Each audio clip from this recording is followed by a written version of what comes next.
ભાવનગર લઠ્ઠાકાંડ છતાં સુરતમાં બુટલેગરો બેફામ બનતા વોન્ટેડ આરોપીનો યુવક પર હુમલાનો પ્રયાસ કર્યો હતો।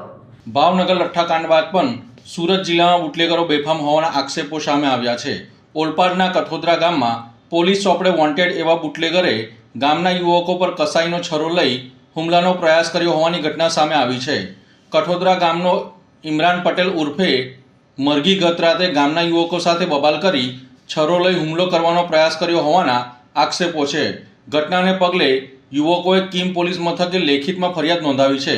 મહત્વનું એ છે કે ઇમરાન પટેલ ઉર્ફે મરઘી 2 મહિના અગાઉ કીમ ગામમાં એસએમસી દ્વારા કરવામાં આવેલી રેડના કેસમાં વોન્ટેડ આરોપી છે। વોન્ટેડ હોવા છતાં આરોપી ખુલ્લેઆમ ફરતો હોવાનો લઈને પોલીસની કામગીરી પર સવાલો ઉઠી રહ્યા છે। એસએમસી રેડના મામલે કીમ પોલીસ મથકના પીઆઈ અને એએસઆઈને સસ્પેન્ડ કરવામાં આવ્યા હતા। તેમ છતાં વોન્ટેડ આરોપી સામે કડક કાર્યવાહી ન થતાં બુટલેગરોને પોલીસનો કોઈ ડર ન હોવાનો આક્ષેપ થઈ રહ્યો છે।